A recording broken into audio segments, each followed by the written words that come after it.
आज हम चर्चा करेंगे 30 वर्षीय युवक की जन्म पत्रिका के ऊपर। ये जन्म पत्रिका मुझे भेजी है दिल्ली शहर से। इनका मुख्यतः मुझसे 3 प्रश्न है कि आचार्य जी, मेरे लाइफ में करियर वाइज मुझे कब फायदा होगा, मैं जो बिजनेस कर रहा हूँ उसमें मुझे कब करना चाहिए, कब नहीं करना चाहिए। दूसरा का प्रश्न है कि मेरा विवाह कब होगा। तीसरा ये प्रश्न है कि मैंने लाइफ में बहुत धन कमाया और वो क्यों नुकसान में चला गया। तो बताना चाहती हूँ, आज हम इनकी संपूर्ण जन्म पत्री का विश्लेषण करेंगे और देखेंगे इनकी जन्म पत्री के क्या शुभ ग्रह है, क्या अशुभ ग्रह है, आखिर कौन से ग्रह ने इनको अर्श से फर्श पे लाके रख दिया है और क्यों ऐसे, और कौन से सितारे हैं इनको जो अकस्मात लाभ करवाते हैं और कौन से ऐसे ग्रह इनके जो इनको जीवन में अकस्मात हानि भी देते हैं। तो बताना चाहूंगी कि आखिर इन्होंने इतनी छोटी उम्र में बहुत सारा धन कमाने के बाद आखिर क्यों गवा दिया। आज हम इनकी जन्म पत्री के माध्यम से इसका विश्लेषण करेंगे। मैं बताना चाहती हूँ, जैसे आप सभी देख रहे हैं, कन्या लगन की जन्म पत्रिका है जातक की। कन्या लगन की जन्म पत्रिका है, जो ग्रहों की पोजीशन है, इनके 4th हाउस में राहु महाराज बैठे हैं धनु राशि के। 5th हाउस में इनका शनि चंद्रमा बैठे हैं। 8th हाउस में इनकी मंगल की पोजीशन है और कुंडली के करियर हाउस, जिसे हम 10th हाउस कहते हैं, उसमें सूर्य केतु महाराज स्थित हैं। 11th हाउस में इनके बुध और शुक्र स्थित हैं और 12वें घर में बृहस्पति है इनकी। अगर हम जन्म पत्री को उनका देखें कि इनकी कौन सी कुंडली में ग्रह अच्छे हैं, कौन सी खराब है, तो बताना चाहूंगी 4th हाउस में इनका नीच का राहु बैठा है। तो ये नीच का राहु इतना अच्छा नहीं है। जब भी किसी कुंडली में 4th हाउस में राहु केतु या कोई ग्रहण दोष लगा होता है या ग्रहण दोष की दृष्टि होती है, तो ऐसे जातकों को वाहन से सावधानी रखनी चाहिए, क्योंकि इनका जो है कुंडली में सूरज केतु का ग्रहण दोष भी बना हुआ है, करियर हाउस में है। तो जब भी कुंडली में करियर हाउस में सूरज केतु का ग्रहण दोष होता है तो जातक को पीसफुल एनवायरनमेंट काम के लिए नहीं मिलता है। काम में भी इनको कुछ ना कुछ टेंशन बाजी रहना या जहां जॉब कर रहे हो वहां भी स्टेबिलिटी ना होना, क्योंकि इनकी कुंडली में सूरज केतु ग्रहण दोष है। और जो सूरज महाराज है इनकी जन्म पत्री में, वो इनकी कुंडली में 29 डिग्री के हैं, वो बृहस्पति की नक्षत्र में है। ये अच्छी बात है, लेकिन वो केतु महाराज के साथ बैठे हैं और केतु जो है इनकी कुंडली में वो राहु के नक्षत्र का है और कोई भी शुभ प्लेनेट की दृष्टि उस पर 10th हाउस में इनके नहीं आ रही। दूसरा कमजोर पॉइंट उनकी जन्म पत्रिका में बताना चाहूंगी आप सबको, इनकी कुंडली में शनि चंद्र का विष दोष लगा हुआ। जब भी कुंडली में शनि चंद्रमा का युति हो, शनि चंद्रमा की दृष्टि हो, और खासकर इन दोनों की युति और दृष्टि होना किसी के 5th हाउस या किसी के 7th हाउस को इफेक्ट करती है, तो वो शादी में प्रॉब्लम देती है। पहले तो शादी ही नहीं सेट होने देती। अगर शनि की दृष्टि 7th हाउस पे पड़ती है तो शादी भी लेट होती है। 28-30 क्रॉस कर जाते हैं जब शादी होती है, 28-30-32 जब क्रॉस करते हैं जब शादी होती है। और खासकर अगर शनि चंद्रमा की दृष्टि पड़े तो वो नेगेटिव ही करेगी इम्पैक्ट। और खासकर जब इनकी कुंडली में जो चंद्रमा है इनके प्रॉफिट हाउस से भी है। इन्होंने मुझसे प्रश्न किया था कि इन्होंने बहुत छोटी उम्र में बहुत सारा धन कमाया और वो अचानक लॉस हो गया, तो यही कारण इनका विष दोष का कारण है, क्योंकि चंद्रमा इनकी कुंडली में प्रॉफिट हाउस का कारक है।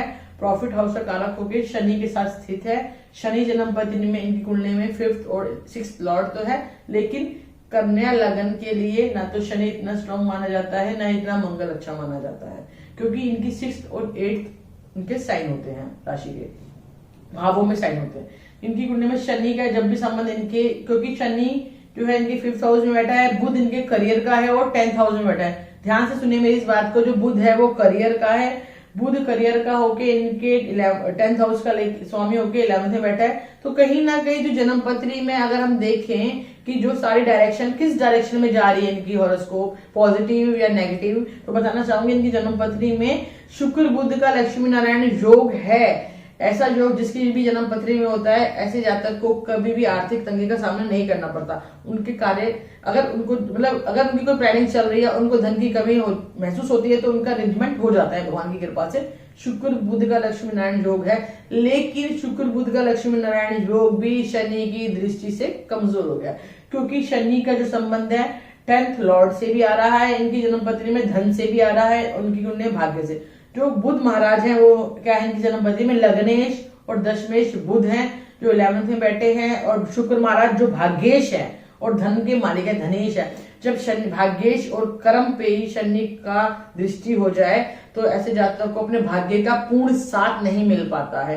मतलब वो बहुत ज्यादा एफर्ट्स करते हैं, बहुत ज्यादा मेहनत करने के बाद उनको धन की प्राप्ति होती है। और फिर अगर वो धन को किसी और काम में लगाना चाहे, अगर बिजनेस करना चाहते हो और उनको फिर अगर दशाएं अच्छी ना मिले तो उनको नुकसान बनना तय है, क्योंकि मकर राशि पे शनि की 7.5 भी चल रही है।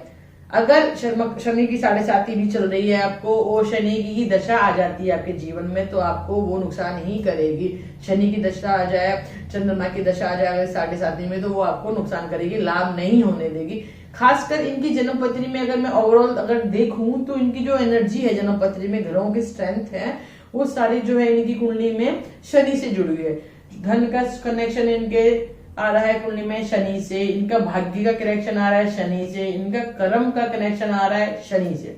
तो इनको करना क्या है, जो विष दोष है इनकी कुंडली में, खासकर जो शनि है इनका चंद्रमा के ही नक्षत्र में बैठा है, ये और कमजोर पॉइंट हो गया है। अगर विष दोष भी बना हुआ है आपका शनि चंद्रमा की युति से, और शनि चंद्रमा के नक्षत्र में बैठ जाए तो और नेगेटिविटी ही देता है ये। और खासकर बुध इनका अपने नक्षत्र में है। और वही एक बात जो इनका लक फैक्टर है, जो इनकी कुंडली में शुक्र महाराज हैं, जिनका काम है इनको जीवन में धन देना और सुख देना, वो भी इनकी जन्म पत्री में शनि के नक्षत्र में हो गए हैं। जैसे कि इनकी कुंडली में नंबर 4 में बैठे हैं शुक्र महाराज राशि में, वो शनि के नक्षत्र में है, यानी कि वो है इनकी जन्म पत्री में पुष्य नक्षत्र में शनि महाराज हो गए।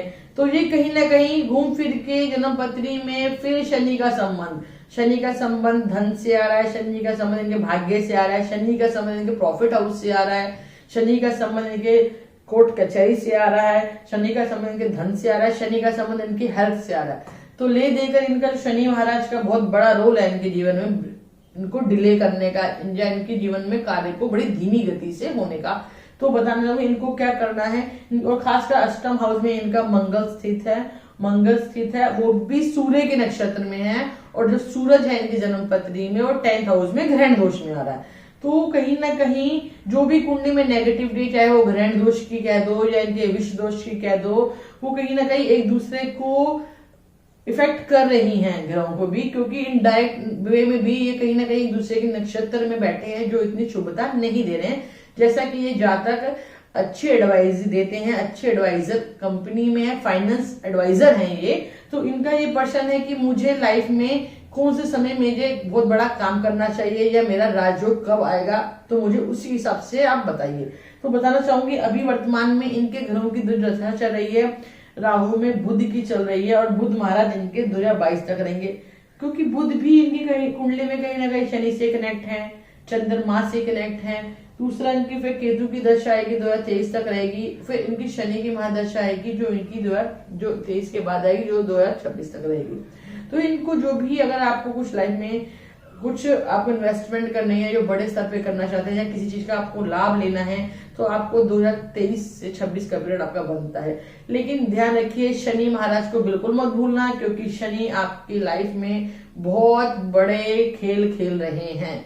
आपको कुंडली में कब प्रॉफिट होना है, कब नुकसान होना है, ये आपकी जिंदगी में जो ग्रहों का रोल आ रहा है, जिन बड़े बड़े ग्रहों का, वो है शनि ग्रह और आपकी जिंदगी में मंगल महाराज का। क्योंकि मंगल भी अष्टम भाव में स्थित होकर क्या कर रहे हैं, आपकी कुंडली में धन हाउस को देख रहे हैं, आपकी कुंडली का आपको धन को इफेक्ट कर रहे हैं, आपकी कुंडली में आपके प्रॉफिट को इफेक्ट कर रहे हैं, आपकी कुंडली में आपकी कर्म और भाग्य को भी इफेक्ट कर रहे हैं। तो शनि मंगल का संबंध जब भी प्रॉफिट हाउस से या कैरियर हाउस से या भाग्य से या धनी से आता है, तो अचानक सडन लॉसेस और सडनली इनकम होती है। लेकिन खासकर कन्या लगन वालों के लिए ना तो शनि इतना अच्छा होता है, ना ही मंगल इतना अच्छा होता है। बृहस्पति महाराज की दृष्टि जो आ रही है, वो अपनी 9वीं दृष्टि से मंगल को देख रहे हैं, पॉजिटिव कर रहे हैं, लेकिन वो भी 12वें घर में बैठे हैं। लेकिन देखकर फिर भी मैं कहूंगी कि बृहस्पति जो है शुभ नक्षत्र को लिए हुए हैं, शुक्र के नक्षत्र में बैठे हैं, पूर्व फाल्गुनी नक्षत्र में बैठे हैं बृहस्पति महाराज।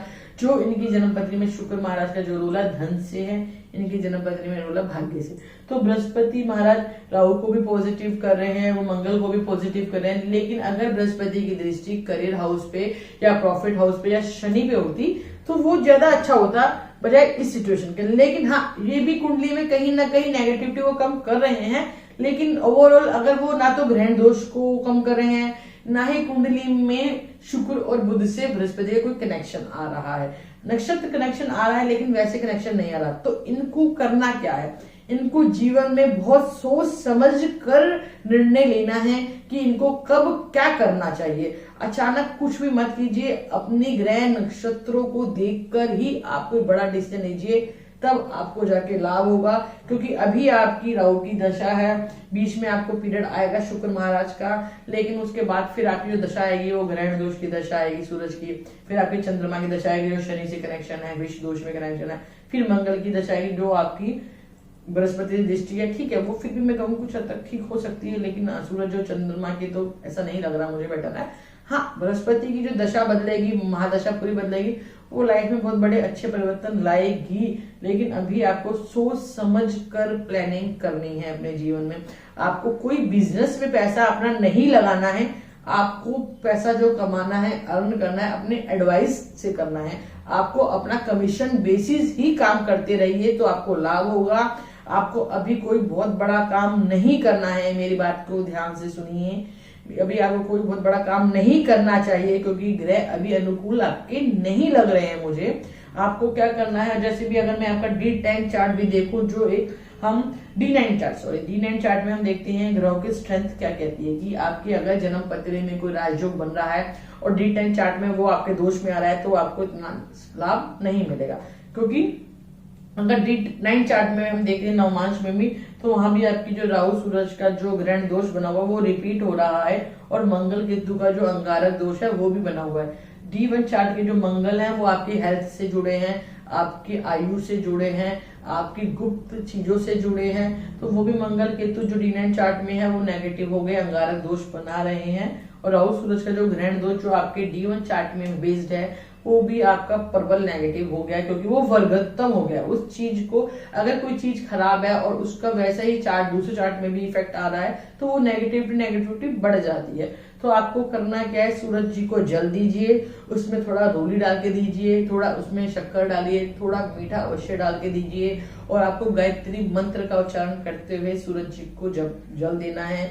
क्योंकि आपको गायत्री मंत्र का पूरा ही गायत्री मंत्र का छोटा मंत्र नहीं, पूरे बड़े मंत्र का ही देना है। ओम भूर्भुवः स्वः तत्सवितुर्वरेण्यं भर्गो देवस्य धीमहि धियो यो न प्रचोदयात्। इस मंत्र का आपको उच्चारण करते हुए सूरज महाराज को जल अवश्य देना है।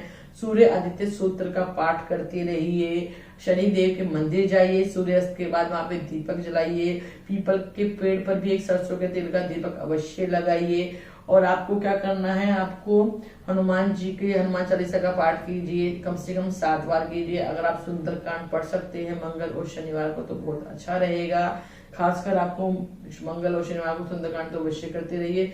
अपने विष दोष का अवश्य निवारण करवाइए, क्योंकि आपके जीवन में ये प्रॉफिट हाउस को इफेक्ट कर रहा है, ये आपके जीवन में आपके किस्मत को इफेक्ट कर रहा है, आपके धन को इफेक्ट कर रहा है।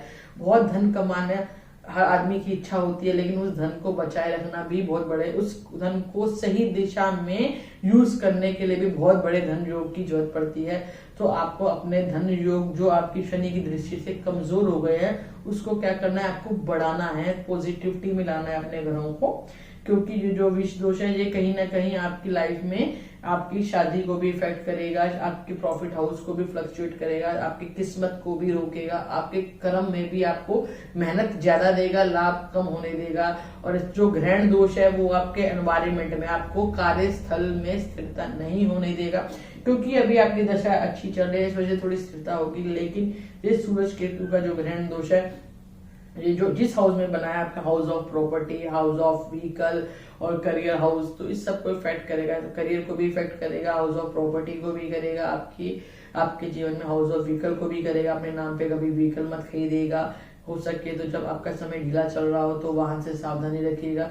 क्योंकि जब समय खराब होता है तो जो होती है अनचाही अनएक्सपेक्टेड नेगेटिविटी हमारे जीवन में होने लगती है। तो आपको क्या करना है, आपको राम नाम का भजन करना है, आपको पुकराज धारण कीजिए, पन्ना धारण कीजिए, उससे लाभ होगा। आपको राम जी के मंत्रों का 101 माला जाप अवश्य करती रहिए। अगर आप 101 नहीं कर सकते तो कम से कम 51 तो अवश्य कर दीजिए, उससे आपको लाभ होगा। और अपने कुंडली के विष दोष का और ग्रहण दोष का अवश्य निवारण करवाइए, इससे आपको जीवन में कोई परेशानी नहीं आएगी, क्योंकि आपकी सारे ग्रहों की स्ट्रेंथ जो जा रही है आपके लक को, आपके धन को, आपके प्रॉफिट को, आपकी शादी को इफेक्ट कर रही है। तो बताना चाहूंगी क्योंकि आपका हर आदमी चाहता है जीवन में बहुत तरक्की हो, मुझे सफलता मिले। अगर आपकी भी जन्म पत्री में ऐसे ही दोष है और आप बहुत हार्ड वर्क कर रहे हैं, बार बार सफल हो रहे हैं लेकिन बार बार असफल भी हो रहे हैं, या आपके पास पैसा आता है रुकता नहीं है, खर्च हो जाता है, वो सब इसी का ही कारण है, आपके कुंडली के दोषों का ही कारण है। अगर आपकी जन्म पत्री में ग्रह अनुकूल नहीं होंगे तो जीवन में भी अनुकूलता नहीं आएगी। तो इस अनुकूलता को लाने के लिए आपको क्या करना है? आपको ईश्वर का सहारा लेना है। सबसे पहले आपको जितना हो सके तो आध्यात्मिक होइए। बृहस्पति आपका अच्छा है, आध्यात्मिक स्तर पर आप जितने भी स्ट्रॉन्ग रहेंगे तो आपके सारे ग्रह आपको शांत रहेंगे, क्योंकि बृहस्पति जिसका भी अच्छा होता है तो ऐसे जातकों को आध्यात्मिक होना चाहिए। क्योंकि आपका बृहस्पति 12वें हाउस में है, कहीं ना कहीं जे बृहस्पति का 12वें हाउस में होना भी एक्स्ट्रा खर्चा करवाता है, मतलब पैसे को टिकने नहीं देता है। तो अब आपको क्या करना है? अब आपको करना है कि आपके जीवन में नेगेटिविटी कैसे दूर है। ग्रहों का विश्लेषण मैंने आपका कर दिया है। आपको समय समय पर और खासकर अच्छे समय का इंतजार अवश्य करते रहिए। जल्दबाजी में कोई भी आपको कार्य नहीं करना है, अन्यथा आपको नुकसान होगा, क्योंकि वर्तमान में शनि की 7.5 भी है, तो ये आपको मनचाहा लाभ तो होने ही नहीं देगी, एफर्ट ज्यादा रहेंगे। तो आपको क्या करना है? आपको विष दोष का निवारण करवाना है, अपने ग्रहण दोष का निवारण करवाना है, ताकि आपका भाग्य पक्ष मजबूत हुए, भाग्य और धन मजबूत हुए आपका। क्योंकि आप जितने एफर्ट्स करते हैं, आप बहुत इंटेलिजेंट पर्सन है, लेकिन जो सितारे आपके अनुकूल नहीं हो रहे, तो ये सबसे बड़ी नेगेटिविटी है आपके लिए। सही समय पर सही कार्य करने से ही सफलता की प्राप्ति होती है। तो अपनी पारी का इंतजार कीजिए, उस पारी पे आप दाव लगाइए, तो आपको अवश्य ही जीत हासिल होगी। तो मैं सभी दर्शकों को बताना चाहती हूँ, अगर आप भी अपने जीवन की किसी भी समस्या से परेशान है, या कोई ऐसी ही समस्या आपके जीवन में हो रही है कि आप बहुत धन कमा रहे, टिक नहीं रहा, बहुत नुकसान हो रहा है, विवाह नहीं हो रहा है, तो घबराइए मत। अपनी जन्म कुंडली के विश्लेषण के द्वारा आप भी अपने जीवन की सभी परेशानियों से छुटकारा प्राप्त कर सकते हैं। नमस्कार।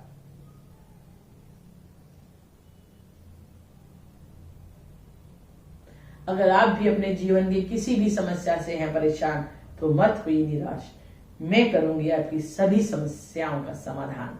मेरा एक मार्गदर्शन जो बदल सकता है आपका जीवन। नमस्कार।